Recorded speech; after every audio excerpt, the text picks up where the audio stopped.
Hello there, so it's Michael with another guitar lesson from Northern Ireland. We'll do a famous Northern Ireland musician here. This is Van Morrison and Moondance. Okay, so you'll need some bar chords to be able to do this. If you're not there yet, maybe don't try this one, okay? If you are, stick around. Plus, at the end of the video, I'm going to show you something called the A Dorian scale and a few licks from it that work really nicely with some parts of this song. Alright, so this is how you would play the intro and the verses. They're basically the same. The intro, you could get away with just doing two chords. That's an A minor 7 and a B minor 7, which might look a bit tricky and weird at first glance. So if you know your regular minor shape 6-string bar chords, if you do that shape, take your pinky finger off. That becomes an A minor 7 there. So you can do it that way. And B minor 7, you would just scoot that up 2 frets.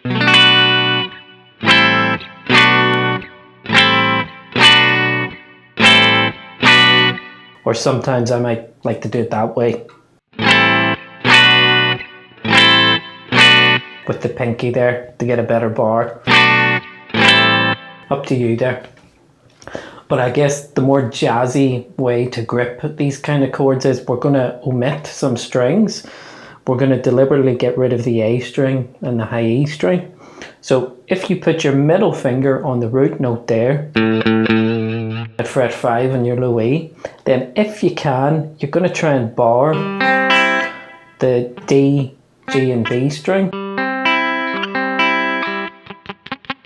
Those ones. So if you can do those bar chords, you'll stand a chance of doing these. I know it's difficult at first, but give it a try. You've got to get that knuckle to collapse. And then add this guy for the root note. And I know it's difficult because that might want to lift off as you place this guy on. Just work at it though. I never liked these at first, but they'll grow on you. And you're going to be muting that A string, just, you know, with the way things are mashed down, should be omitted anyway, and just don't worry about the high E string.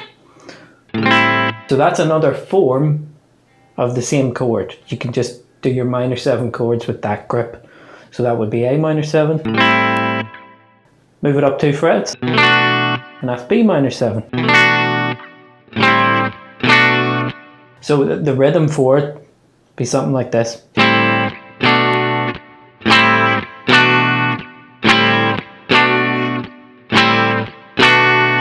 Okay, so you've got those rest notes in there. That's your first thing to work on. Work on that part for now. Now in the verse, as things progress a bit, we can then add one more chord, which would be C major 7. You know, it's got a similar grip, but a bit different. Now this kind of comes from that bigger 6-string form for a major 7 bar chord. Admittedly, I never like how they feel on my fingers anyway, so I would suggest you might grow to prefer this way. So, first finger on the 8th fret of your low E, omit the A string. Then 3rd and 4th finger are working as a group. They'll be at fret 9 on the D and G string. And then middle finger has got to do 8 on the B string. Just you can omit the high E string for this. And that's your 3rd chord now.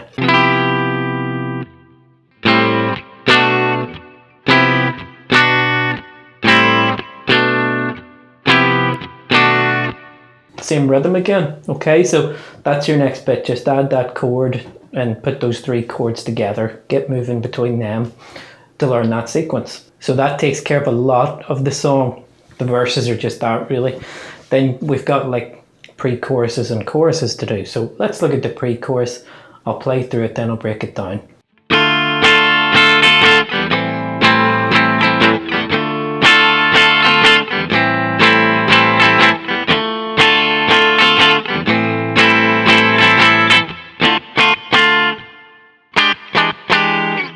Okay, so now I should mention that this song has kind of a swing feel.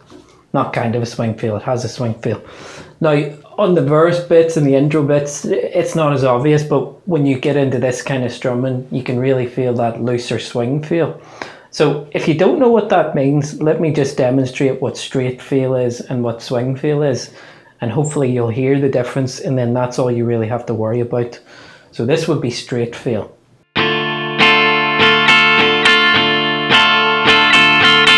So that's 1, 2, 3 and 4 and.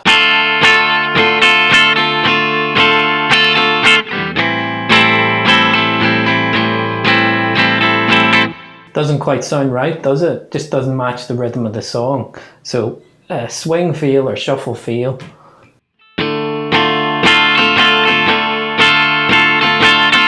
One, 2, 3 and 4 and 1, 2, 3 and 4 and. So the difference in there, I don't want to complicate things too much, is the downs last that tiny bit longer. So you're elongating the downs.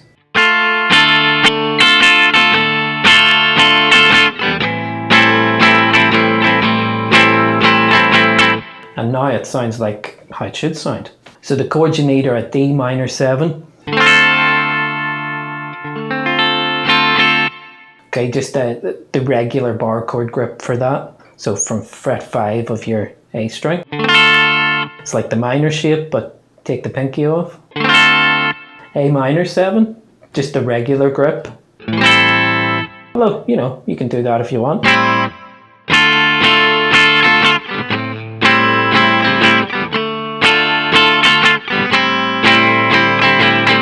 I just stick to the regular grips for this.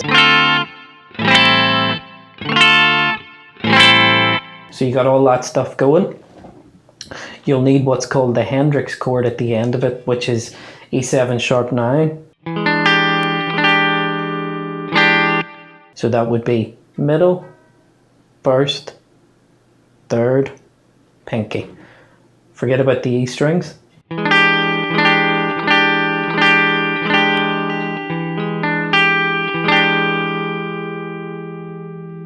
And that's the chords you need there. So strumming pattern with the swing feel is basically 1, 2, 3 and 4 and 1, 2.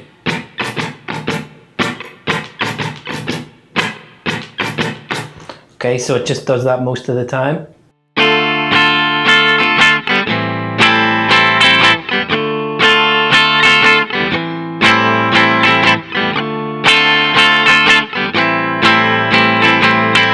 Then put a rest note in, then you've got to do 3 hits in the D minor 7.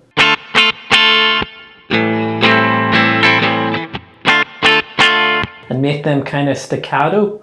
Okay, I am kind of muting the strings a bit. You can decide if you want to do that or not, but it isn't this. It's got more of that staccato start-stop feel. Then you've got more rest notes in there, just check out the notation. Then do your Hendrix chord. So just practice those two, getting used to that.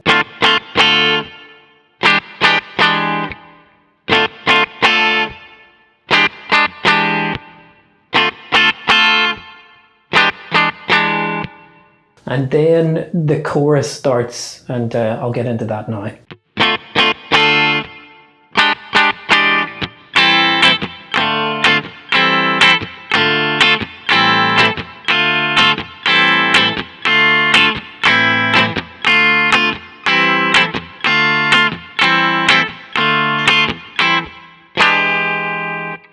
Okay, so same chords again, D minor 7, an A minor 7, and then the Hendrix one at the end. So the rhythm is very syncopated here, where there isn't really downstrokes sounding out. It will be the upstrokes that are audible, or at least we're trying to make them audible in the right place. So what I want you to think of is you can hold down the chord shape you're trying to do, like A minor 7, but mute that first downstroke on it.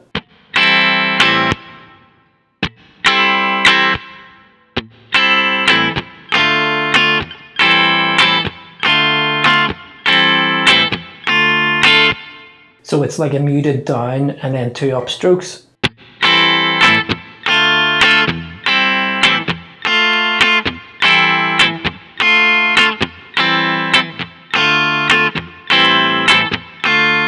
So I would just practice that for now.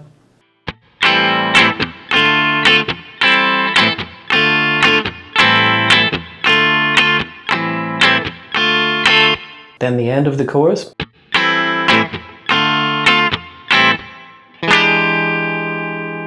Get that Hendrix chord in. Okay, that takes care of most of the parts in the song. So to help you follow along, you should go to the description and download the free tab I made, okay? When I make these, I really go over the song with a fine-tooth comb because I have to learn them. I have to teach them to my real-life students. And then if I'm going to make a video, it better be quite accurate. So get that to help you out, and just like and subscribe to the channel to help me out. Cheers. So there's a bit in the middle of the song I've just called the instrumental section, which is kind of mixing parts of the verse and the pre-chorus and the chorus all together. So you actually know how to play all those parts. It's like a combination of the other bits, and that'll get you through those parts. So there's just the outro to take care of, and then I'm going to show you some Dorian scale ideas if you want to do some cool lead stuff with this. So this is how the outro goes.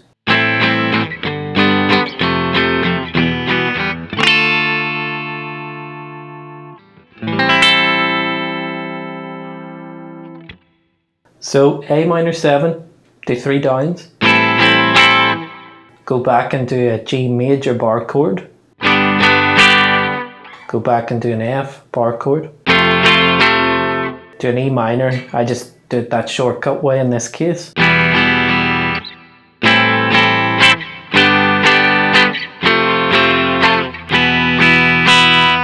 Go up to a D minor 7 from before,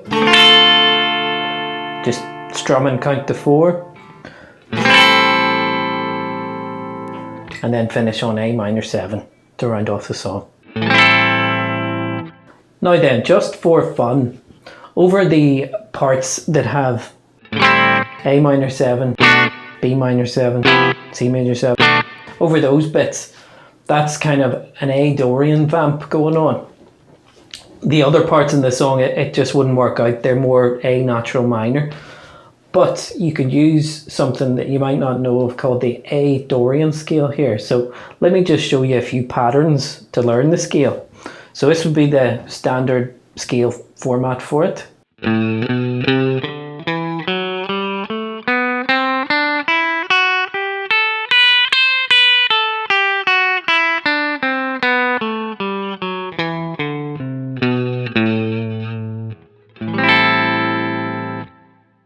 Or me, I like 3-note per string stuff a lot. You can play the same scale just with different form.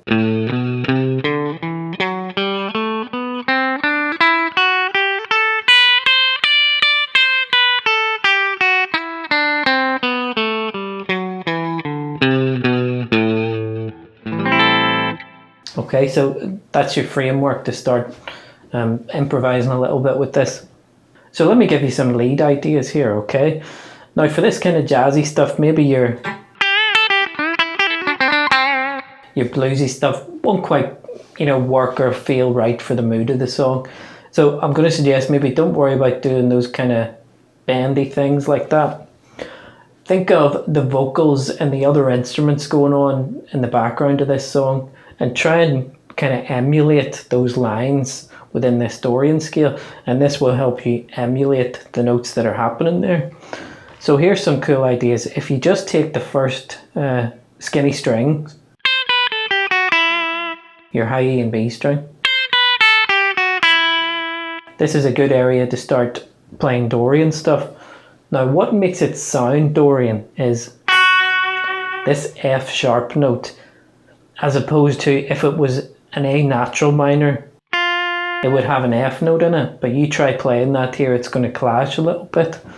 So those F sharp notes are what makes it sound Dorian in this case, okay? So here's a lick for you. 8, 7, 5 on the high E. Then pick 5 again, do a hammer on and pull off to 7. Then come down to 8 on the B string. So the next part's like this: 5 on the high E string, down to 8 on the B string, 7, 5, and you're going to pick it, hammer on the 7 and pull off like previously in the lick.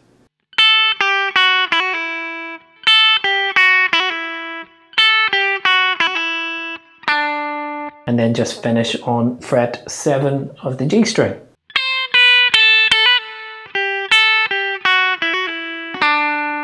And there's a Dorian sounding lick.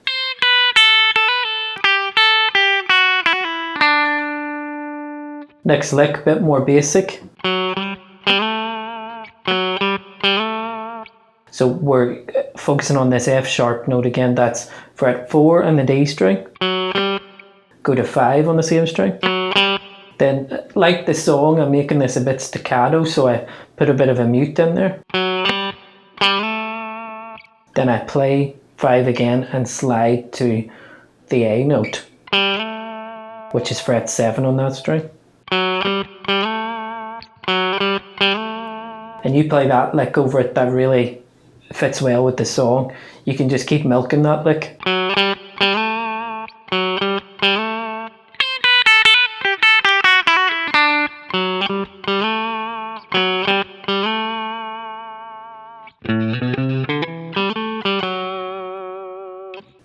Next lick's just running up the scale a bit.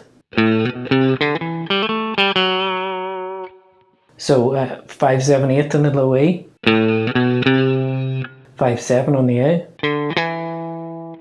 5, 7 on the D, back to 5, and we're looking for that F sharp note again, that's 4 on the D string. And just listen to the rhythm there, it's not all even, we're not worrying about that so much, it's a feel thing.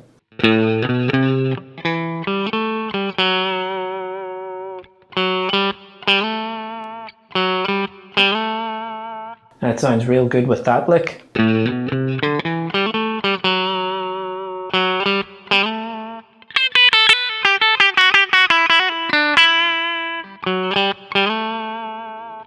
So hopefully you're starting to hear the sound of that Dorian scale.